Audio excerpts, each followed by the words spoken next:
We at the Rouge Rugby wish to extend our condolences to the family of Predri Vandenberg. Vandenberg was a respected player, coach, friend, and father, whose career included representing the Bulls, Ulster, Castres, Oyonnax, Denver Stampede, Austin Elite, and the South African Springboks. He will be sorely missed.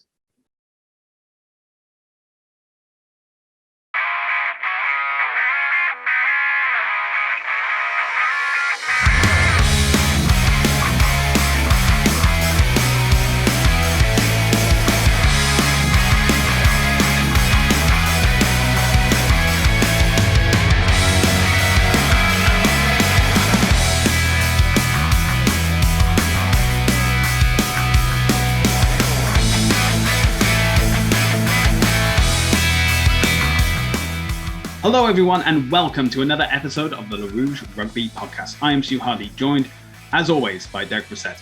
Derek, we've had a busy weekend of rugby. We've had Major League Rugby. We've also had the return of Premiership and URC competition. We also had the RAN Sevens. So another busy weekend for watching rugby in North America.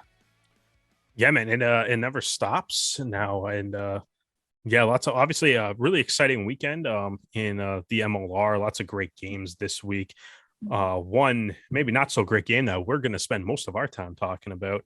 Nice to see both the men's and women's sevens team kick some ass down in the Caribbean and pick up a qualify for that World Cup in South Africa later this year. Yeah, man, excited to get into it here. Yeah. How was your weekend? I never asked about you. How was your weekend? Yeah, my weekend was, pretty good. Had friends around, played a few board games. Just took a nice and relaxed watching the rugby and all, obviously. A bit easier with some games than it were others, but, able to get enough in and enjoy the time. Okay, but I think we've delayed it long enough. It's time to talk about the Houston-Toronto game. Before we'll call it that. Before any match of MLR this past weekend, as we gave our condolences to Predri Vandenberg at the start of the episode, there was a moment of silence held before every MLR game this weekend in remembrance of him. And something I actually found out because of this tragic incident is while he played for Austin and Denver was in the United States, he actually lived in Houston. And there's actually a statement that came from Houston SaberCats saying that Predri wanted to make a difference and grow the game of rugby in America. While he was never an official employee of the SaberCats, he is the one who put us in contract with Henke Meyer, obviously their new director of rugby. He also spent time this winter coaching our academy squad, Rugby HDX, on top of his regular job and coaching responsibilities at Rice University. He was a friend to many of our players and he will be missed. Our thoughts and prayers are with his family and friends today.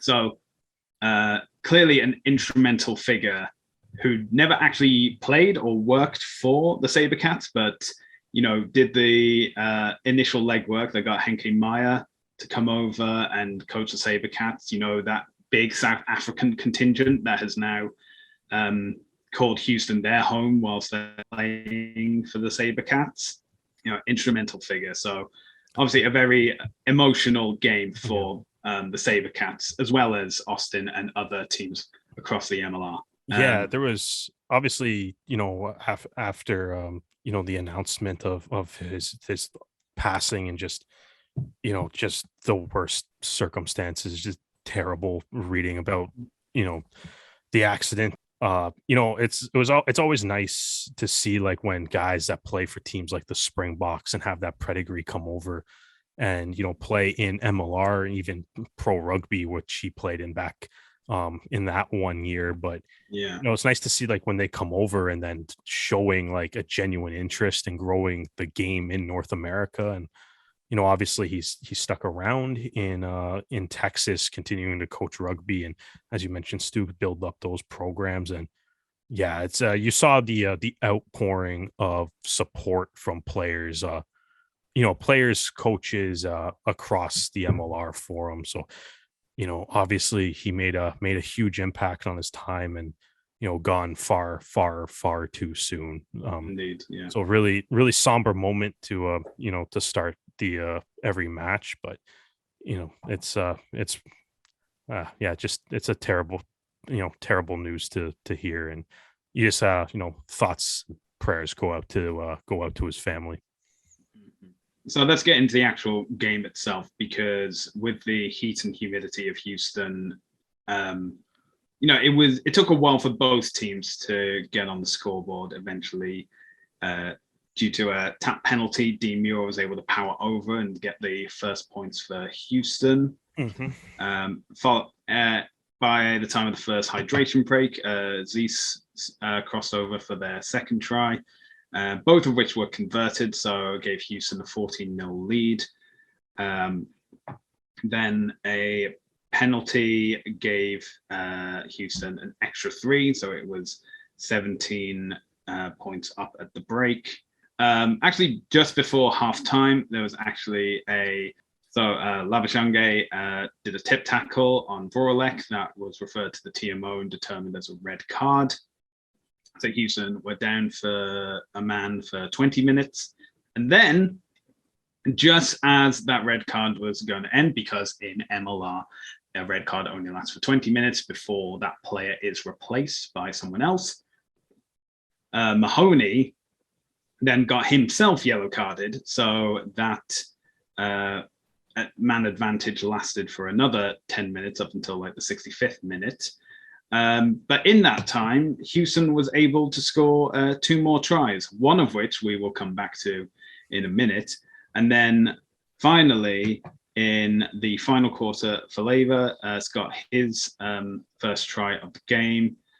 8 minutes later, Dutoy got his second. And then even after Albert for Houston got another yellow card, Faleva was able to get another one, by which point it was just for pride at that point. Malcolm was only able to get 1 conversion. The final score, Houston 29, Toronto 17. So let's get into it.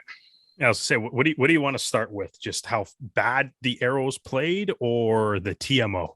Okay, let's start with things that the Arrows can improve on, and then things that are beyond the Arrows' control. Shall we do it like that? All right. Okay. So, obviously it is that. Okay, that's the first thing we have to remember, and this is something we talked about last week. This is not the Houston of previous seasons. This is not a team that gets the occasional win before losing, 12 to 14 games a season. This is a team that is building itself up after, the hiring of new coaches, new players, building their youth out, getting their academy team going. And, they're not at where they want to be in terms of they're not at the top of the table, especially when you compare to the rest of the Western Conference. But this is a team that has made significant improvements in the offseason, has done great performances throughout the season already. And, any team that thinks that, Houston is still going to be an easy game has already lost. But that said, I was expecting at least 1 score by halftime from the Arrows. And, we've talked about it for like the last couple of weeks, especially with their games at home against DC and NOLA. We've been able to identify something that, especially in like the last 20 or 15 minutes, has had like a significant dampener on what the Arrows have done. Against DC, it was discipline. Against NOLA Gold, it was defense. And now it seems that all those issues have come ahead again. And it's, not having instead of not having the discipline and getting yellow carded, it's not having the discipline of being able to retain possession, do the phases, keeping a calm head, being able to go think, because, as it said, it's like 67 minutes That's how long the Arrows went of match time without scoring a single point. And 30 of those minutes, they were up a man too. Yeah, that's another thing we have to talk about as well. As in, it's already happened multiple times this season already.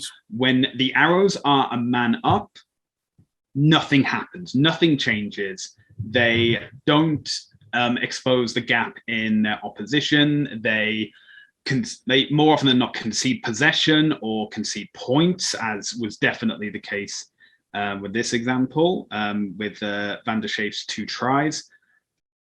And if this is a team that is looking to be making the playoffs, and at this point it looks as though they'll be scraping into the playoffs, you cannot be in this position. You cannot be allowing the opposition to come back in, especially when they're a man down. You need to be able to find Houston back in this game. Houston was winning wire to wire. So yeah, exactly. And that's that you have okay, you can say it was 29-0 at one point. The Houston didn't have to worry about coming back. You didn't have to let Houston back in this game. Yeah, and that's the thing is, like, as we'll talk about a try that may or may not have been allowed, but even then, even if you take even if it's not 29, then it's say 22, you've still allowed them to continue. You've allowed them to score for the first time in about 40 minutes. During most of that time, you've had the man advantage, especially coming back in the second half. You can say, okay, we've got a man advantage. This is how we're going to play the phases. This is how we're going to expose their weakness. And when they got a yellow card with that 2-minute overlap, it's like, okay, now you have 2-man advantage. Can you do anything in these 2 minutes? Can you do anything that can get you within a point scoring opportunity? And it never came. Like, if you want to know how far the Arrows can go, it's not going to be very far if you go over an hour without scoring. Oh, it depends on the situation of the game. You can win games with low scoring, but I think the biggest issue in this game to me was obviously, handling errors were just abound. Drop, knock on, drop, pass that went to feet, pass that went to deck, pass over, pass that went to heads, passes. But this is what I mean about having calm heads, having the focus and the discipline needed to not do these. And you can say, and you can have the argument of like, oh yeah, it's humid, so maybe the ball's a bit wet. No, that's never an argument. The weather's not bad. The weather. The thing is the weather. Like, obviously, if it's humid, if it's raining, if it's too windy, if it's snowing, whatever, that obviously affects the game. The weather's the same for both teams, though. Houston's not dropping. Yeah, that's what I mean. But that's what I mean. It's like you get away with it once. No, once is an accident. No, twice is a coincidence. You 3 make times. The argument that home field advantage, Houston be more used to it, but it's this the weather's the same, right? Houston caught balls. But I think the big one to me though, obviously there's a lot of drops, there's a lot of knock-ons. There was a lot of just miscues at the line out, whether it's overthrown or timing issues. Couldn't connect on the line out at all throughout the game.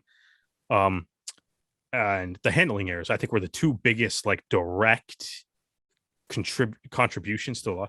But I think the one thing that we have kind of talked about over the course of the season is just the ability to finish, right? Yeah. You got to to finish off tries, because there's a ton of moments in this game where not even inside the 22, within 5 or 10 meters of Houston's line, and it started right away in the 7th minute. They get down there, Keith knocks it on, right? 3 meters out from the try line. Later, you have a couple that are, later in the game or whatever, 23rd minute, there's another turnover. Quattrin somehow manages to charge it down again. So Arrows kind of get a second chance, and then Dyer just runs out of the back of his own area, or his own in goal area. Couple other just missed lineouts and stuff when they got down to the 5 meters. There was that one play where even even there's the one play where it's like even like DiNardo is like appears to be completely in the clear. And then I'm not really mad about this one because my goodness, Nasakeke with an unreal tackle. Yeah. Unreal try. Like the whole, like the form, punch the ball out, bring them down. That even also went back, I think, for an Arrows penalty, and that ended up being a turnover too. But it's like there's just a couple other there was a couple moments in the game too where it was like the Arrows would botch the line out, then it led to, but Houston would take a penalty, which was just sort of like, well, here you go, you can try again, right? Like Houston, like almost gifting opportunities back. Yeah. Right? And then the next line out or the next scrum or the next phase would just be a knock on or, overthrown or end up in Houston's hands anyways. Right. So it's like, you kind of go through the game and stuff. And it's, you're kind of looking at like, obviously they didn't score a try until the game was already 29-0 by the time they scored a try. Right. So it seems 29-0 with 13 minutes left by the time they scored the try. And then a bit of an offensive explosion in the last 13 minutes, seeing 3 tries get scored. Yeah. But but it's, this, I think you kind of look back on it and it's just how many opportunities how many opportunities in this game did the Arrows kind of just an execution error cost a try or whatever. And I mean, Houston played well defensively during this game too. There was definitely a lot of hits. There's definitely like a lot of like big hits that like some of those knock-ons were caused by tackles.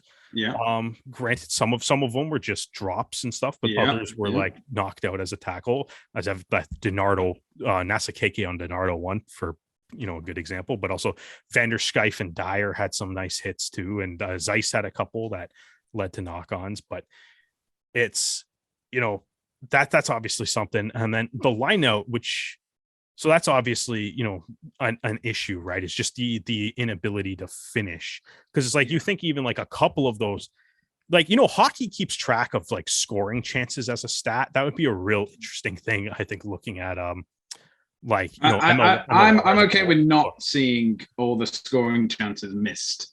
Oh yeah, but it would be interesting, right? But I think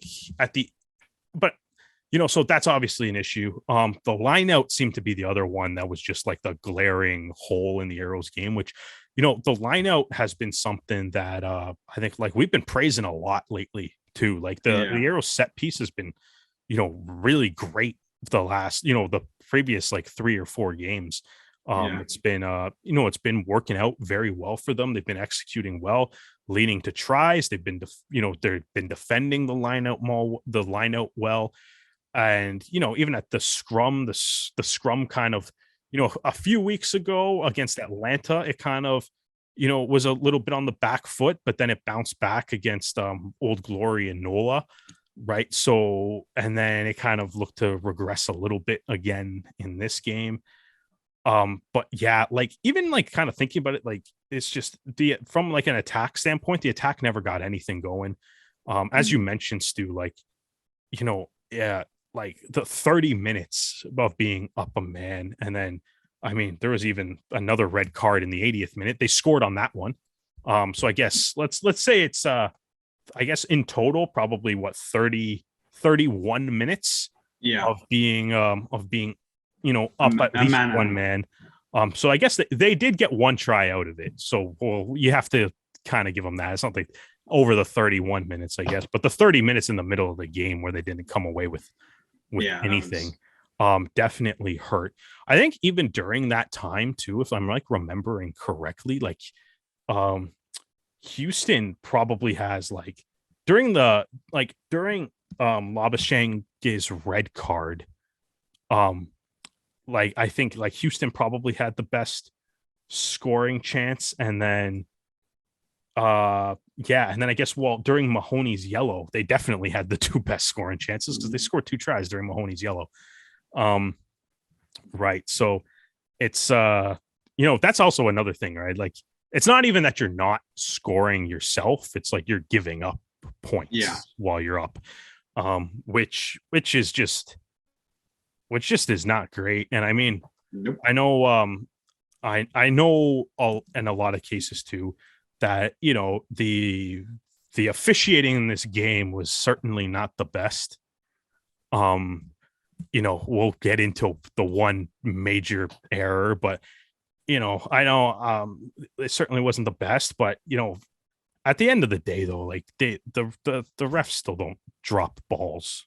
Like, it's just like, I don't know. I think like as a fan, like kind of this late in the season, like with like the playoff push being on, probably the worst, and even that too, probably the worst case scenario result from that Free Jacks New York game. We'll talk about that later, but like the fact that the losing team still got 2 points out of that is not helpful. But and have a game in hand in the standings. I mean, this is I think it's fair to say it's a pretty disappointing performance from the Toronto Arrows as they look to head into the bye week. Obviously, a couple other things too to somewhat touch on. The injury situation continues as Spencer Jones looked to be limping off in the 46th minute. He was replaced by Giuseppe Toy, who did well. He scored one of the 3 tries late in the game. So it's kind of like it, which also just kind of isn't like it's tough. Like the injury situation, the Arrows just seem to not be able to catch a break. Like you kind of like you I guess you get excited about a guy like Gaston Mirez returning, and then in the same game that he returns, it's like Spencer Jones looks to injure himself, right? It's like it continues to be a wild situation here, but I don't know, Stu, any other thoughts just on the game as a whole? Like it seemed any kind of breakdowns of the tries or anything that you want to get into, or jump right into the TMO debacle? For Van der Schiff's first try in the 60th minute, able to capitalize off a kick through that was blocked and collected by Houston. Stylishly blocked, I will add. The back heel kick up. Stylishly blocked and stylishly collected. Eventually gets pulled down, and then I think whilst it's going on, Gordon McCrory does a bit of a high tackle, which gives Houston the advantage, and doesn't matter because Van der Schiff is able to then get his hands on the ball. No one picked him up. It's a very open gap. Yeah, and then from there scored. So after the try is performed, Jack Grohl, the referee, gets a chat in his ear from Davey Ardrey, the TMO. Ardrey says that he's seen something in the build-up to the try. And there seems to have been some confusion of what Ardrey was seeing. So he says that there was a neck roll by Houston on Arrow's play. And Goal asks him twice to confirm that. And Ardrey only responds a second time, in which he confirms that a blue player was tackled, and therefore it's no try, penalty to the Arrows. So Goal then goes over to Houston, explains why the decision has been made. Then Sam Malcolm takes the penalty, kicks it into touch, and it is a hydration break. Now, I watched it on repeat, and on the Rugby Network, it actually has a black screen, but you can hear the conversation going on between Goal and Ardrey, and then Lucas Rumble as well. So basically, so what actually happened, as you said, is that it looked like McCrory did a high tackle, which originally gave the advantage to Houston. And for some reason, Ardrey was mixing up the colors of blue and yellow. I'm also going to throw in there that he mixed up the number 12 too. I don't know where 12's coming from either. Yeah, well, I can say that Ardrey had 21. So yeah, number swap like confusion. But okay, quick aside. If you can't tell yellow and blue apart, or solid color from The stripes, maybe a job that requires precise observation isn't the best thing to do. But that's just my opinion. Either way, so Goal then goes over to Rumble, explains that Ardrey made an incorrect decision and that the try will stand. And Rumble, understandably confused.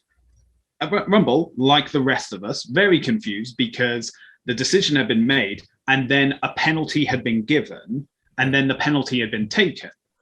So, does the penalty stand? Because the original on-field decision is now that the try doesn't stand and the penalty continued play.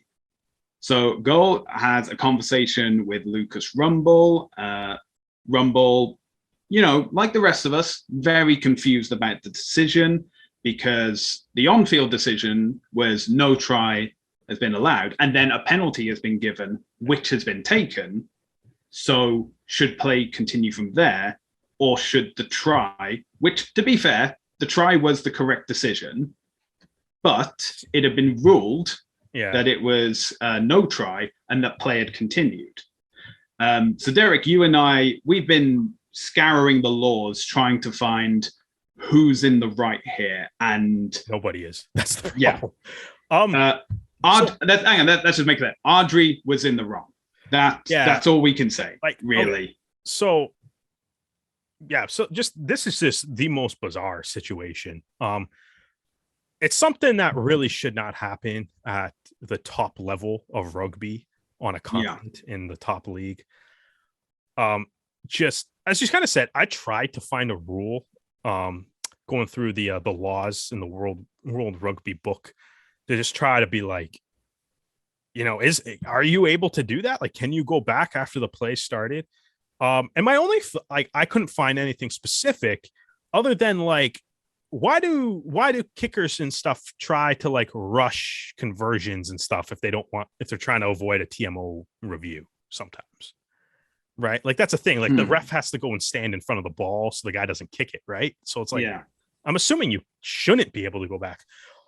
The thing here with the situation is, and it really is, it's like, one of the great things about TMO, why we all wanted it, is because at the end of the day, you just want the call to be correct. Yeah. Right. And Stu, as you mentioned, truthfully, genuinely, this should be a try. Yes, it should have been a try. Legitimately should be a try. Yeah, and that's the thing is that. However, I was going to say, however, because of the way that this played out, the officiating staff has now created a situation where they're wrong no matter what. Yeah. And they created it for themselves. Yeah. Like straight up, they're no matter what the call. Once Sam Malcolm kicked the ball, anything that happens, like the situation got created where you are now wrong no matter what you decide, which is a terrible spot for a ref to be in. And what I mean by that is after the initial decision, because like we said, that should be a try. Yes. Should be a try. There was no infraction on Houston. Yeah, that was correct decision. But the moment, by saying it's a penalty and allowing Malcolm to kick to touch, your first wrong is that you took the try away. Yes. That is incorrect. The second wrong now is that you're now in a situation where, despite realizing your mistake, now you're trying to go back at a point in time where it's too late to go back. So now it's like you get to pick what you want to be wrong on now. But no matter what call you make from either, the referee, Jack Goal, or the TMO, Davey Ardrey, you've created a situation now after Malcolm kicks where no matter what your decision is, it's wrong.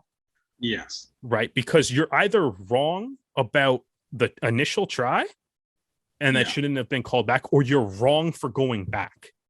Yes. Right. Which is just, and it's self-inflicted. It was on their own. Like I said, it's like watching this play it's just, it is, to me, watching the play, listening to the conversations that occurred, because there's a handful of conversations that occur on this play, right? There's, obviously Goal and Ardrey. Then there's Goal and Smith on the SaberCats, and then there's Goal Rumball. Yeah. And none of them make sense when you take them all together, right? Yeah. So like the first things that he's saying are, the initial call is that he wants to look at a neck roll on 12 Houston, who is Vanderskyfe, the try scorer. Yes. Prior to Vanderskyfe getting the offload from Reda Linghuis in the try, he is involved in a tackle on Andrew Quattrin shortly after the arrows line out. If you go back about a minute, that starts the play. Yeah. Right. And that's the last time, and it's a perfectly legal tackle on Andrew Quattrin. And that's the last time that he is involved in the play until he receives the pass from Reda Linghuis. Yeah. So knowing in the future, so like he's nowhere near a play to make a neck roll. So, and already it's like, it's off. And even if you were to go with the other color, which being Tafuga, if that's the player that he was mixed up because he was looking at 12, Tafaga's on the other side of the field and he's in a ruck right after the line out, but then he's not involved in anything really after. So it's like, you're not like, where's the 12 coming from as well? It's like maybe, right. But what we know ultimately at the end is that he was looking at the high tackle from McRory that got called initially. Yes. Right. And so I guess, I don't know, 21-12, maybe. I don't know. Well, it's but like, so you kind of look at that, but then there's so many other things that he's saying during the thing too. Like he's talking about like where it occurs, and it's saying that it's like 24 meters out, 15 meters in, which the play never gets to that point in the field until Reda Linghuis has the ball and makes a little line break. Right. So it's like they're not even at that point in the field yet. There's the conversation where after they initially take it away, right, and he goes and Goal goes to talk, and I believe it's Smith talking. Right, there's like 3 or 4 SaberCats around. I think it's Smith talking. It might have been another player, but I think it's Smith. Smith's just saying something that's like, that doesn't make sense. Like, we had the ball, like how, and then he's informed by Goal that the infraction happened before the turnover. Right, the Deceptoire kick through that's kind of blocked by Dyer, and then that's what starts that. Right, so he's informing Smith that the infraction happens before the turnover. Right. Yes. But then the McRory high tackle is after the turnover. Yeah, it's right. So it's like that. It's just nothing compounding failures. Yeah, exactly. Nothing that's being said kind of makes sense. And then ultimately it does come back to the issue, as you mentioned earlier. Like, just you made a mistake. You can't, like, you mixed up the jerseys. Like, that's something that probably can't happen. I thought like some of the TMO reviews in general in this game were a little weird. Too. Like, I think the Labuschagne red card incident in which he tip tackle, flip Vorlek beyond the horizontal, Vorlek lands on his shoulder, right?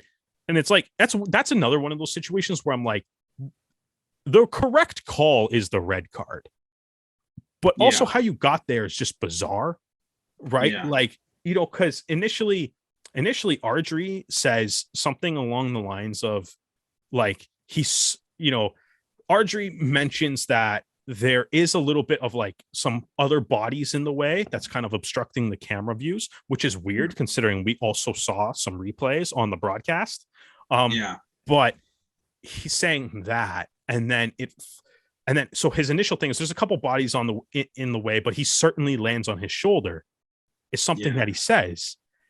And then Goal responds with that's a red card then. And then he kind of backtracks a little bit and is like, oh, it's kind of inconclusive, until Cat Roach has to step in and be like, no, he definitely landed on his shoulder. Let's give him a red. Right. It was a bizarre review too. But at least, thankfully Cat Roach stepped in and we got the right call on that one too. But, yeah, like it's just bizarre. And yeah, I guess like I said, like ultimately it's like Houston's pissed because their tries getting called back initially. Then the Yeah. Arrows are pissed because, and it's like, I think in all honesty, to me too, it's at the point where it's like, it doesn't even matter that the call, I guess, is right at the end of this one, just because the whole situation was just handled so poorly. Yeah. Like you can't, I think the one thing that I think I want to see now, and I know there are rules about this, because you can kind of tell that, like, looking at the game, I know Houston has screens, but obviously they're not really the on-field official staff aren't really looking at them. Yeah. Probably because I don't know, like not every MLR stadium has a screen, right? So it's like Yeah, but a bit of a even balance thing. yeah, but even in that regard, you can still have a monitor set up on the side of pitches. That's what I'm saying. We've had this in international games, like last year it was Canada versus Belgium. They had to have a screen set up at the halfway line, and like VAR in soccer. That's what I was gonna say. That's what it should be. So many other sports do it, where hockey, there's a tablet screen in the penalty box. Football, they have that weird camera that has to be huddled around the referee's face. It's like give the on-field referees, because in say, like, you know, the Six Nations or the Premiership or wherever, where they're playing at like massive stadiums, right, and it's like they have the massive screens, right, the officials are just looking at the screens, right, which is actually a really cool transparency thing for the fans that are in attendance, right, and I do enjoy that. But if MLR stadiums aren't at that capacity where we can, you know, allow that, I think you have to go with like some sort of system, like, as you mentioned, soccer, hockey, football, even baseball kind of does it now too, now that they've started getting into like reviews, where it's like, just take the time to have the officiating staff jog over to the sidelines and be like, let everybody look at it, everybody can talk about it, come to a decision. Because if that was the case, that probably solves this one, because everyone can go, oh, like, you're talking about the high tackle that I already called. Right. Because that's the other thing that I don't get on this play either, is if it's a high tackle on Toronto that you're looking at, why are we even reviewing this? Houston scored. Like, unless you're looking at it to be like, should there be a card? Why are we even looking at it? I don't know. It's bizarre. It was bizarre, and just made it like, I don't know. It's just bizarre. And it's weird. It's a weird thing too, because I feel like we would probably dive into a lot more of just like, man, the Arrows played really badly in this game, like real bad. But it's like the conversation after is all about the refs, right? Because of a couple mistakes. It's exposing how MLR is not yet at that level. Which is the same. And you can say like, oh yeah, it's going to be another like 5-10 years before MLR gets close to, you know, English Premiership, URC, Super Rugby, Top 14, whatever. But it's weird. You know, you don't want it to be broadcast on a national level. It's weird because it's like there was moments of this game of like some good officiating. Like I said, like Kat Roche being like, you know, chiming in. Yeah, but Kat Roche is great. So. Yeah. But yeah, I know. Yeah. Get her in the middle of more games, please. But like, you know, it's such a bizarre decision, and it's just, you know, even like some of the after whistle stuff too that was occurring. I mean, obviously Mahoney got a yellow card for it and stuff, but there was a few other, you know, after whistle incidences. I don't even know why they bothered to look at that Cole Keith Dean Muir thing. I mean, like, if you can't do that after a tip tackle, like, I don't know what to tell you. That's the situation that should be like, all right, you get a free push and shove as long as you're not straight up throwing punches. Like, but like, you know, it is one of those things where it's like, sometimes like you kind of look at maybe it makes you want to go back and like look at some breakdowns and stuff. Cause in all honesty, every time I see that kind of like that kind of like after stuff in the sport of rugby, it always, I guess it's kind of in the bad, but sometimes it's like, hey, like, if you're not going to protect our guys, then we will, sort of deal. Right. So it's just, and it's unfortunate that it's like, these are kind of like my least favorite episodes to kind of do, because I don't like talking about the refs, especially when it's something that's negative. It's fine, but like just because it's like, man, it's such a hard job to do, and like it's so hard, and you know what I mean. And even like from Jack Goal's perspective, it's like, man, like he got incorrect information. And that's right? The issue for me is that he asked for confirmation. He asked for confirmation twice. Yeah, like and they gave him the wrong information. And now he's the guy that has to go to the that's what I mean. But team captains and be like, hey, this is what we're doing, and then be like, actually, sorry, this other person got it wrong. Well, don't shoot the messenger. Yeah, exactly. Like that's what they mean. I mean, though, is it's just like it came down to, just they put themselves in that hole. Yeah. Right on that call, on that try, and the try should have counted. I'm not trying to say that it shouldn't have counted, because it should have.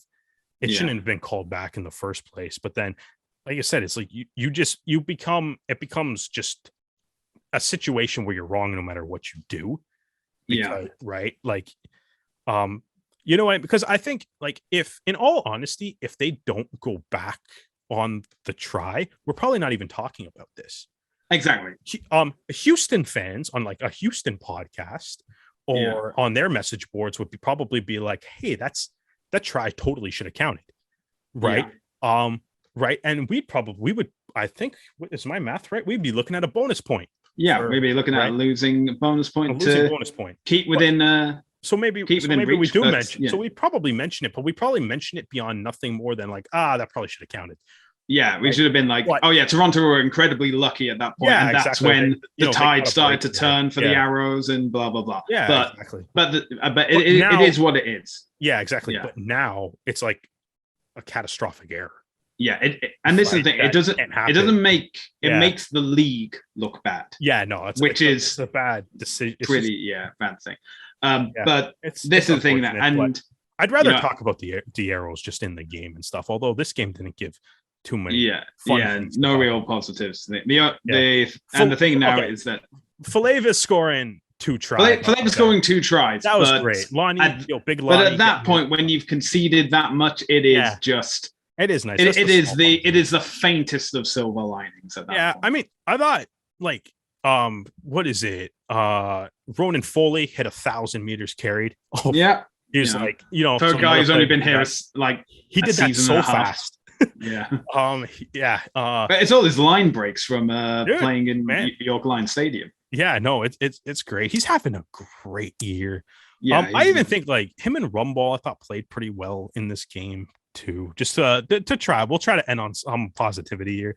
I thought they played pretty well. They got a couple breakdown steals and stuff, and that they seem to be, a few of the players going. It's like the backs unfortunately didn't really get too much going at all. Detoy picking up another try is nice to see though too. Yeah. So he's got tries in back-to-back games now too. That is correct. Yeah. Right. So coming off the bench, and it's I guess with Lonnie Falava continues to the trend of the Arrows front row just racking up tries. That's the try scoring position on the Toronto Arrows apparently. Apparently so. But yeah, it's just I don't know, man. Just between this is a tough game to watch. I mean, between the constant errors from the Arrows and then the constant errors from the officiating staff too made it a tough one. But if you don't want to end this segment on a positive, at least we won't be able to talk about negatives from the Arrows next week because they go into their final bye week of the season. I've already seen a few shots of Sammy Malcolm with was it a few of the guys out in Arizona?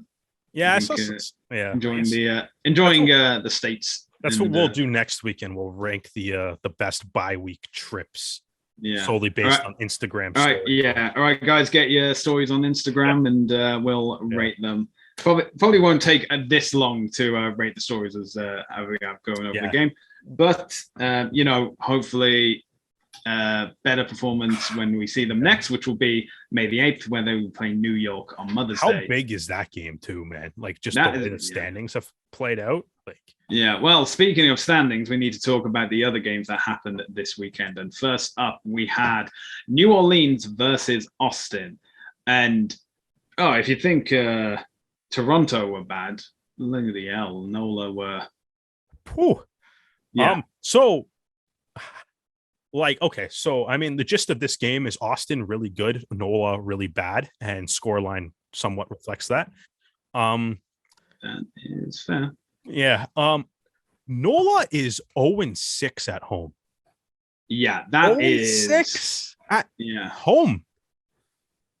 Like that's just I didn't even realize that until this game, but like that's just not good. No, that's just not good. Probably unacceptable. Like NOLA, man, like I'm like kind of looking at NOLA. So NOLA is, where are they in the standings? They are currently sitting at 3-8. 11 points or 11, 12, 13 points back of New York for the last playoff spot. But like they have like, it's just like this, their whole season's like 0-6 at home is mind-boggling. Their 3 wins are away at Seattle, which was actually a really good game. That was a great win for that team. Away at Seattle. Then they beat the Jackals and Old Glory. The 2 teams that every other team, with the exception of Utah and Dallas, have beaten. So as in like it's the 2 teams that have combined for 2 wins, and both of them are Old Glory. We'll get to that game too. But it's man, it was absolutely just a real rough season for the NOLA Gold. And they only got 2 more home games left. They're playing Old Glory and San Diego at home. So it's they got a rough schedule to end the year too, man. They got New York, Old Glory. They got to play New York, Old Glory, San Diego, New England, and Atlanta. Those are the last 5 games of the year for them. Yeah. That's rough. Yeah, not fun. Well, this is the thing. We've been saying that, the Eastern Conference has been like the closest competition. But then you'd look over at the Western Conference at the moment, and the gap between and 5th, which is San Diego, is 5 points. Yeah. So that's the thing. I think now it's the West are now starting to have a bit more competition. Thankfully, always a good thing to see. And the top 4 teams in the East is still pretty close. Like there is still like that battle for playoff spot is still there, especially between Toronto and New York. Hence, going back to that's going to be a massive game on May 8th. But like the West is just tighter. What conference do you think is better? Is the West is tighter, but like, I mean, even like this past weekend, I mean, the East had a pretty good showing against Western Conference teams. I think, other than Toronto. Houston. Yeah, I think at the moment the East have better teams. Yeah, and not just in like win percentage either, just from overall performance. I think it also is like the maths doesn't really work in West's favor just because they have more teams, and if one of those teams has no wins so far this season, then it's obviously going to skew things. But even then, Utah have only won 2 games this season. NOLA have won 3, and they're at the bottom of the bottom 2 teams of their respective tables. So I'll say like the East is slightly better at the moment, but I think we'll have a better idea when we get to the end of this current season. Right, and to the next game. Now, you talked about like NOLA Seattle being a good game. This was a definite one to watch. Utah versus Seattle, and it's one of these games where this could have gone either way for the Seawolves or for the Warriors. The first team to score was Seattle with Smith's penalty in the 27th minute, backing up again in the 33rd minute. The real issue for me is that I was watching the highlights, and because the penalty was like roughly in the same position both times, I thought it was just a replay. But no, it's obviously, and again, great work from Seattle. Hatting got a yellow card in the 5th minute, and Seattle were able to prevent any point scoring opportunities for Utah. So that worked out well. And then he Hatting got out of the bin and scored 2 tries himself. Yes, exactly. And the first of those, which came in the 37th minute, just before halftime, Smith converts, and then just when you think that, it's going to be all Seattle and Utah going to be pointless going into halftime, Burns is able to get across and score a 7-pointer to immediately bring them back into the game as well. Now just trailing by 6. Immediately after halftime, Lance Williams himself having earned his 50th MLR cap in this game, scores a try in the 43rd minute, which is converted by Whiting. So now you're immediately on 14 to 13 at this point. And then it's Seattle. Again, as you said, Hatting scored again in the 62nd minute. Nice little setup from Reed Watkins, too. The Canadians. Yeah, former Arrow, technically. Reed Watkins. I guess so. Technically, yeah. Technically, point. Yeah, and then Hatting over for the second try. That's converted by Smith as well, and then it's 6 points. A converted try or a 7-pointer can swing it back to Utah. Utah famous last year being the comeback kings, but in this instance, unfortunately, not able to make it all the way. And the final score being Utah 14, Seattle 20. Yeah, this was this was tense, and I feel if you were either a Utah fan or a Seattle fan, you were very tense, especially for those final 10 minutes. Yeah, no, it's the exact type of games that you want to see. Does kind of like does sort of how tight that playoff race is. Like the teams that are kind of above Utah and Dallas in the standings really can't afford to lose games just because of how tight it is between 2nd and 5th, as you said. So like I said, man, this is it's real good on Seattle for being able to hang in there and then come away with the win at home. And it's kind of interesting because it's like so many of the teams in the West are kind of floating around that 500 mark. Right, like no one's. I mean, Austin's obviously in a bit of a class of their own, but then the other teams haven't necessarily. It's going to be a wild finish, man. We could have some crazy. At what point do we start busting out the crazy tiebreaker scenarios for the West? It's going to come soon. There's going to be something. Yeah, wild's going to. I think it is. I think it may be one of those tiebreaker scenarios for the playoff spots in the. Oh yeah, something wild's going to happen. It's too close. Yeah. But All right, we move on to the another game that happened on the Saturday. I think this was the because there were 3 games that kicked off at 8 o'clock, which is great work again, MLR. I always wanted to have a third monitor to watch at the same time. Anyway, I do have. I have a lot more than 3 monitors. If necessary, they could put all 6 games at the same time. I'm covered. Yeah, for you, not the rest of us. Anyway, so this was the long-awaited clash between DC and the Dallas Jackals, and if the coaching changes hadn't come for DC, I think this would have been a much closer clash. But coaching change, jersey change, they should never take those off ever again. Only to be washed because I think don't wash them. I'm pretty sure chemical warfare isn't allowed in the laws of rugby. No, don't wash them. You don't mess with the mojo that's coming from the cherry blossoms, man. You gotta keep that rolling. They should wear that for the rest of the year. I am all aboard the Old Glory wearing cherry blossom jerseys to undefeated run. Maybe they finish this season like what are they? What's their record right now? Maybe they finish this season with like 6 wins. They are currently on 2-9.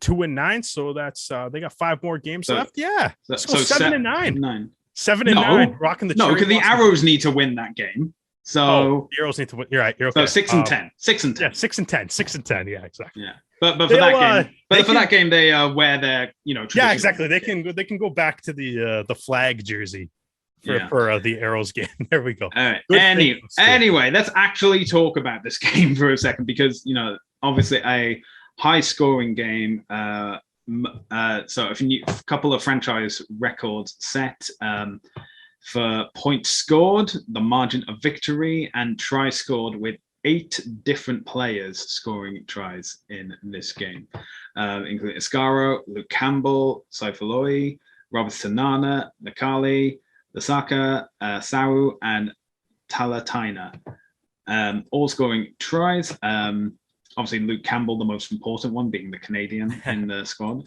And that's how he was able to do it because he wasn't wearing stars and stripes and cherry blossom. Is that your theory? Is that your theory? All the non-American guys play better in the cherry blossom jersey. Hey, results speak for themselves. I'm telling you, they shouldn't take them off. Yeah, and they kept Dallas up to 0 points for the first half. However, same instance for both their tries. Pennell chipping through with Hill scoring in the corner. I think Hill's first try in the 43rd minute, so immediately after halftime. Some real nice finish. That is a try of the week kind of try. That was precision, being right place, right speed, the finish, getting it in there just before. Yeah, perfect. And then followed it up 17 minutes later with another one. However, both sides with a bit of indiscipline. So obviously, Sau got a yellow card in the 35th minute, and that obviously helped with Hill's try in the 43rd. But then Kohlberg got a yellow card for Dallas in the 49th minute, and during that time, I think it was like Lasaka got his try of the match, and that was also converted by Saifuloi. So, it's been good for DC so far. Obviously, getting their first win against Utah, you could hear the relief in the celebration after that game. There seemed to be far more people at this match compared to the game against Utah. And, obviously having supporters there cheering you on makes a world of difference. It's great to see them cheering 8 different try scorers. If this was your first time going to an Old Glory game, then what a game to go to. So 8 different try scorers, 4 conversions, 1 was a 7-pointer. Final score, DC 50, Dallas 10. Okay, now we move on to the Sunday fixtures, and we start off with the Eastern clash between New York and New England. The Free Jacks are making their second trip this season to JFK Stadium, and this was a far closer affair than the first time they came around. And we set it up as this clash, and we were saying how important it was for the Arrow season for New York to lose, and ideally, if they had lost 29-0, that would have been great. But unfortunately, miracles only happen every now and again. So Fidau got his first try of the game in the 7th minute, and got the ball rolling. Paul Balakana got his first try for New England in the 31st minute. Then Walker collected his own kick and scored his try in the 35th minute. During which Andy Ellis also got a yellow card. So now New England are a man up. But no opportunity for New England to score in that time. So in the second half, we have Conradi scoring from breaking off from the try. And this is something I want to talk about because during the build-up to this try, John Poland goes from the back of the scrum and darts off to the left of the scrum. And you can see players going that way. Whilst at the time, Conradi picks up the ball and goes to the right and is able to score a try.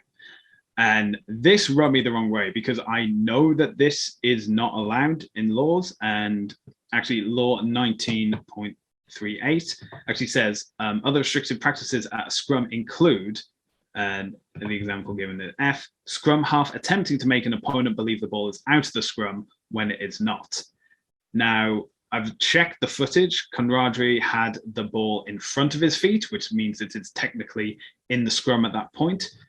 Now, we've been arguing in the Arrows game about should that have been a try? Yes, it was. This was an instance where that try should not have been awarded because that action is, as I've stated, illegal, and therefore it is a free kick to New York. I'm going to counter this. That 100% should count. How can that count? I've literally cited the law. Yeah, no, that's play better defense. That shouldn't be a law. If the law is going to prevent that try from happening, then that's a bad law.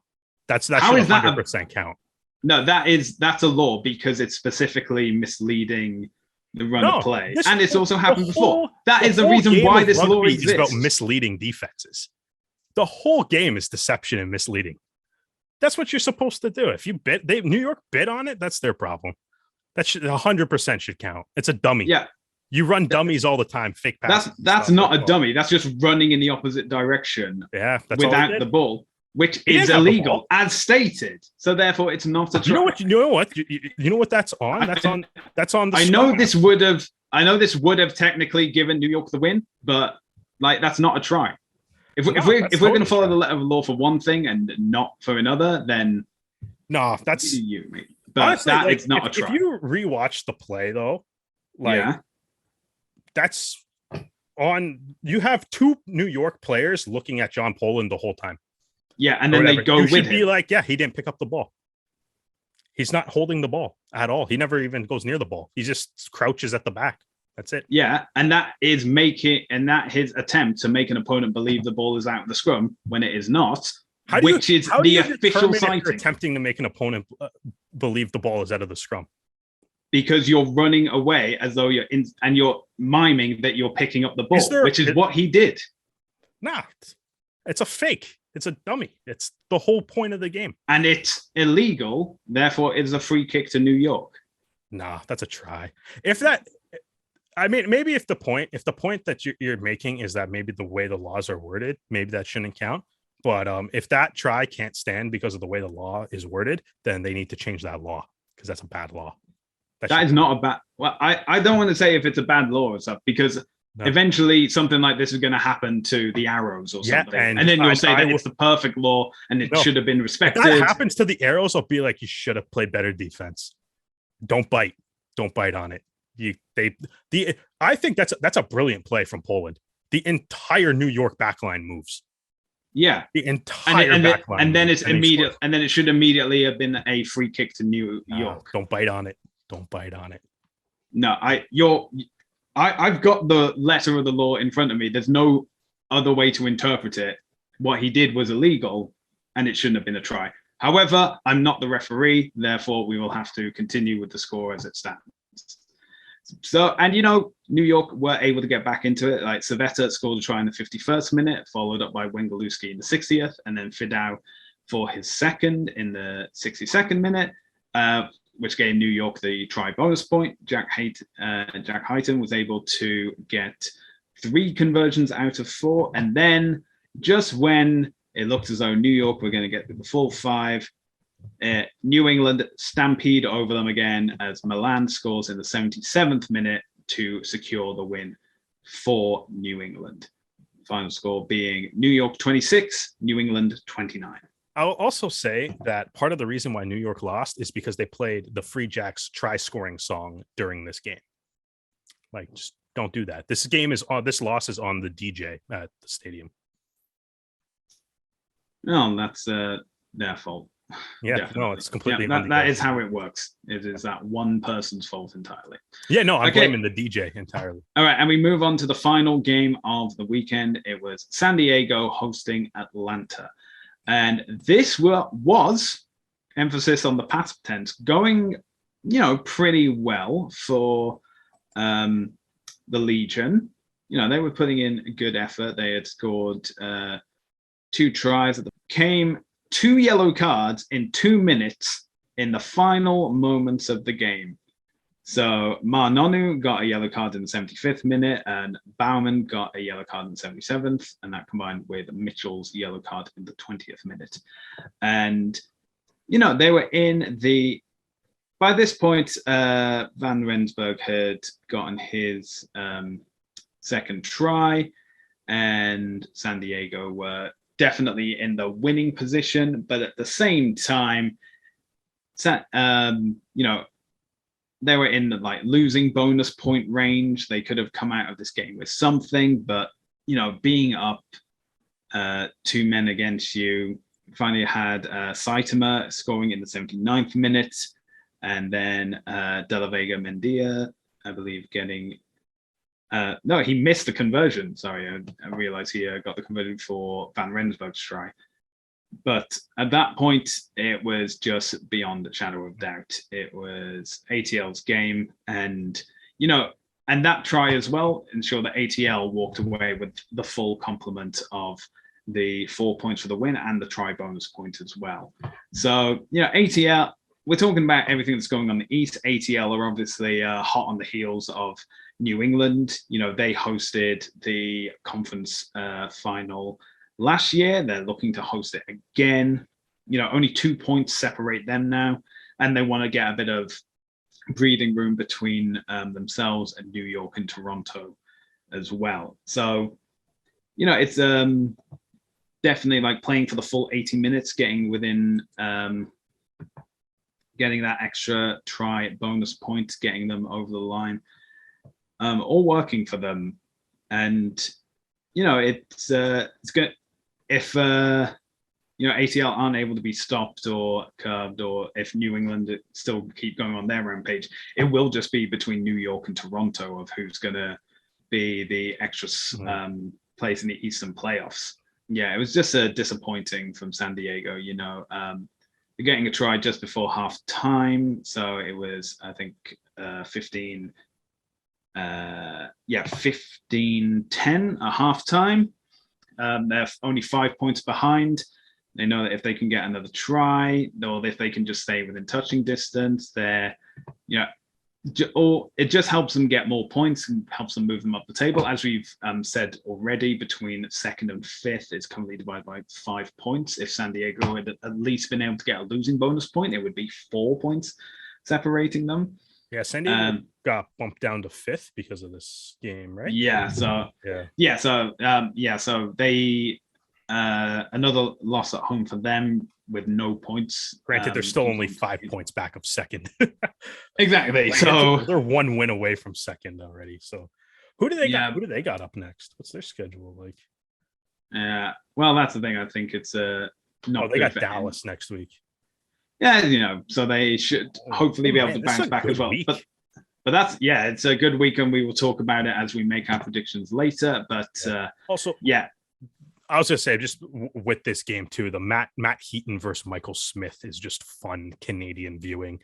I guess so. Yeah. Yeah. Heaton got the better of Smith in this game, though. Heaton was outstanding. Well, that's the thing. He obviously has more experience in the position. Yeah. And, for sure. But I mean, Smith. I love that. Smith he keeps starting ahead of Rob Shaw too, and even Pryor's the guy that comes off for Rob Shaw now. It's awesome. Yeah. Well, that's the thing. When he's playing against American or non-Canadian back rows, he does really well. It's just when there's the teammates that you've been working and coaching with who are picking up on the little things that you're doing that your opposition isn't. That's how he's able to get one over. Wily old fox able to do so. But those were the games for MLR in round 12.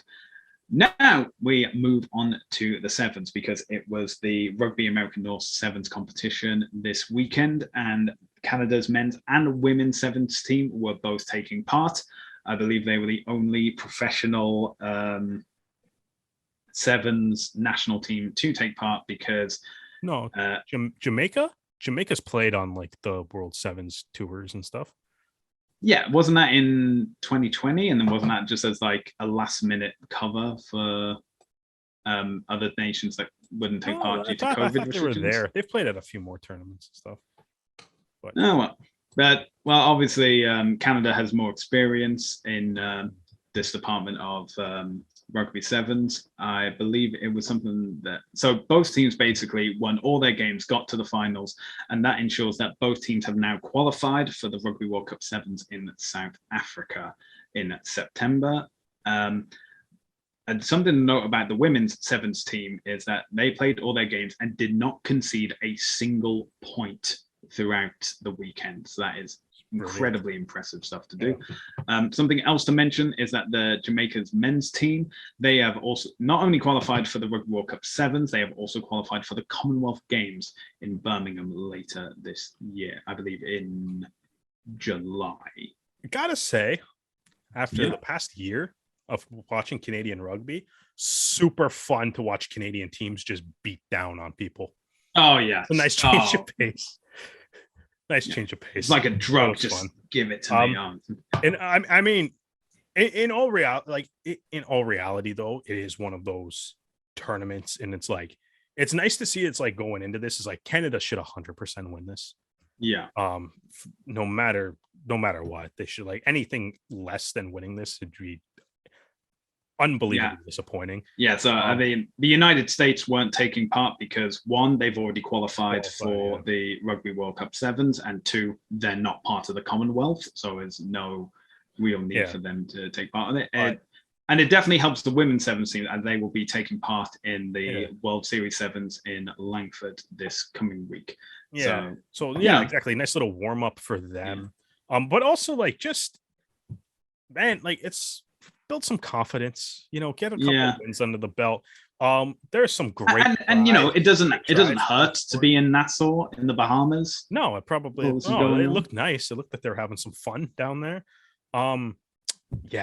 Nice to see them getting some wins and stuff, even though it is one of those things where, like, obviously they should win this tournament. They should win this tournament. They should win it easily. They the score lines are very, very telling of a little bit of a gap between Canada and the other countries that were participating in this tournament.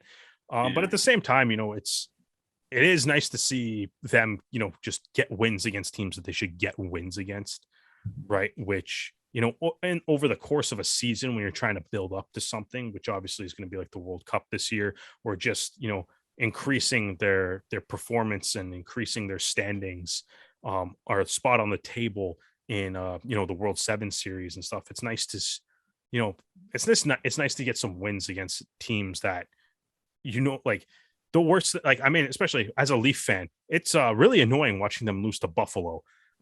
So I mean, it is nice to see them go out and get dominate a tournament that they should dominate, and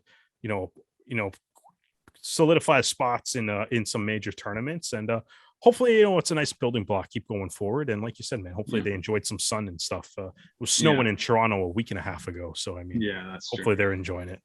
All right, and some news that came out today about the Pacific Fours series, which is the women's competition between Canada, the United States, New Zealand, and Australia. The second round of this series, after it was trialed last year just between the USA and Canada. This series will be held in New Zealand, and it is done so as a warm-up for these teams prior to the Women's Rugby World Cup, which will be taking place this September and October in New Zealand. So Canada will face the USA on the Sunday, the 5th of June at 8:15 p.m. Eastern Time. They'll face the Black Ferns on Saturday, the 11th of June at 10:45 p.m. Eastern Time, and they will face Australia the following Saturday on 18th of June at 9:30 p.m. Eastern Time. The reason for this time is because it's all being held in New Zealand, and time differences are a massive pain. But this competition games in New Zealand, these are pretty good. These are pretty time spots, man. I mean, it's obviously easier for the New Zealanders to watch it, but a few late kickoffs, especially the one against the Black Ferns at 10:45 p.m. Eastern time. But then again, if you're watching in British Columbia, it's certainly much easier. No, but even like, I mean, the way I kind of look at a lot of this stuff too, though, is like growing up in Toronto. Like, if you're a sports fan and stuff, you're very accustomed to watching like the West Coast games in a lot of other sports, right? So it's like an 8:15 and a 9:30 p.m. kickoff is nothing. Yeah, I suppose so. All right. And so, yeah, we've finally got our first taste of what will be the Pacific Four series. And we got that to look forward to in June. You know, just as MLR is coming to an end, we have Pacific Fours coming up. So the rugby never ends around here. Never. And yeah, if you're looking to watch some rugby this weekend, we have the final round of the Women's Six Nations. It is the big game there being England versus France, both teams undefeated so far in the tournament. So this will be the Grand Slam decider. Also in women's rugby, as we said, we have the World's 7 series in Langford. That should be on CBC. If you're looking to watch the Premiership and URC footage, that'll be on Sportsnet. If you're looking to watch Super Rugby Pacific, you can find that on TSN.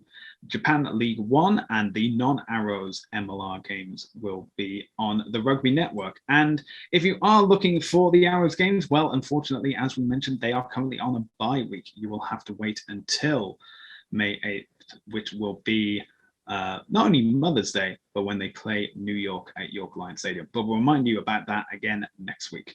So, Derek, we have come to that time of the week. It is time to make our predictions. So, first up, we have the big clash. It is the repeat of last year's final. It is Rugby ATL versus LA. Who's at home? Atlanta? Atlanta. Ooh. This was the war of attrition last year. I know. So this will be fun. I think I'm going to go with Atlanta. Okay, all right. On the merits that they're the home team, and revenge is fun. Yeah, I think so far looking at both teams pretty evenly matched with Atlanta on 8 wins to LA's 7. This will be the 11th game for both these teams, so bye weeks won't really have affected it at this point. Although LA is now coming off a bye week, but I'm going to agree with you. I will go with ATL as well. I'm back in the East. So, this also goes against what you were saying about last week about choosing the Western team in the. Yeah, that didn't work. That didn't work out well for me though. I'm seeing you have a better record than me now, so I am picking properly again. All right, fair enough. Don't bet with your heart, people, especially if you're on like Cool Bet. It's gonna be bad. All right, next up we have New England versus Utah, and the Free Jacks have just been running riot in the East. Utah, their new coaching setup, it's still got some kinks to work out. And, if they weren't up against the currently most successful team in MLR this season with 9 wins and 1 loss, maybe I'd say they have a chance. But seeing as Utah are only on 2 wins compared to New England's 9, I will be backing the Free Jacks. That is the correct decision. Is that your decision? Oh yeah, no, off record. Yeah, no, there's yeah, no. Just want to make sure. Just gotta make sure. New England should. New England's a monster at home too.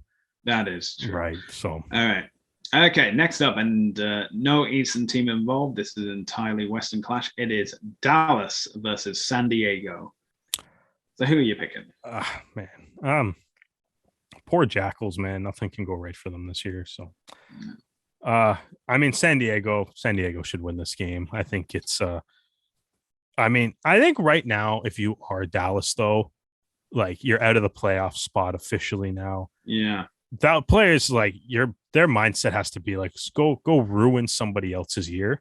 So maybe this is a game that they do that. But, I think it'd be interesting. Someone's going to get their year ruined by like Dallas. I feel like it might come down to it. How tight that West is, that'd be something.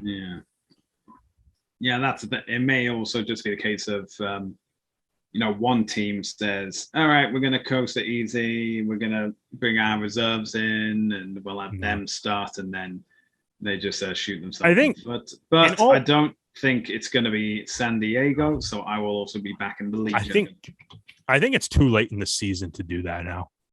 Like, no, but if guys are healthy, they play. Yeah. Like there's no rest days at this point in the season or anything. Like, especially given how unless maybe you're like you clinch a playoff spot, you actually get that X next to your name in the standings. It's too tight across the board, both conferences, to even think about that this late in the year. Okay, and next up we have, this is an entirely Eastern clash because we have Rugby New York versus NOLA Gold. This will be held at JFK Stadium. I mean, if NOLA was at home, I'd be like, NOLA's obviously losing. But now I'm just going to go off with New York is better. So this is a huge game for the Arrows too, just with that implication going into May. So I would like NOLA to win. I want NOLA to win. Should that be our pick? That's our pick with the heart this week, NOLA. No, I'm still above that. I'm going to be picking New York because they're at home. They're wounded again, and last time they lost to New England at home. They then pulled off a great performance to get the win at home. So I think that's going to happen again. You know what? I'm going to go just because I'm looking at our spreadsheet here with the picks, and I hate weeks when we all pick the same. So I think I will take advantage of this and go with the pick with the heart. NOLA has won a lot on the road. If you didn't hear me mention that earlier in this podcast, all 100% of NOLA's wins are on the road. Great road team that they got there with the gold. So, you know what? Speaking of teams whose goals should be to ruin somebody's year, start with New York, please. All right. And finally, because there's only 5 games this round, we have Austin versus Seattle. And the West is very tight, as we were saying, only 5 points between second and fifth, but there are currently 10 points between first and second. And in that first spot is Austin. And I think they're going to remain there. They're just going to extend their gap at this point. I will be going with the Gilgronis. Yeah, I think Austin takes this one too. It's tough. Your heart's only so big. You can only pick. It's tough. As I was gonna say, it's tough to go against Austin, and it's wild to see how Austin so quickly went from the team that you would never pick to the team that you're going to pick basically every single time. Yeah, they've come around. They're doing well. Good for them. All right, so those are my picks and those are Derek's picks. But if you're looking for the Toonies picks, you can find them on our TikTok channel, which is at the Rouge Rugby. In fact, you can find us across all social media platforms, whether that's Facebook, Instagram, or Twitter, again, at the Rouge Rugby. If you like listening to this podcast and would like to listen to more, you can do so on Spotify, on Anchor FM, or on Apple Podcasts. And if you would like to view our lovely faces, you can do so on our YouTube channel, where we upload all our episodes. Again, that is YouTube at the Rouge Rugby. Derek, if the people want to find you, where can they do so? At Percent the Jet across all social media platforms. And you can find me on social media platforms as well, but mainly on Twitter and Instagram. And my handle is at Hardman, spelled H4RDMAN. Well, Derek, that's going to be it for this episode of the podcast. Thank you all so much for joining us. We hope you can join us again next time.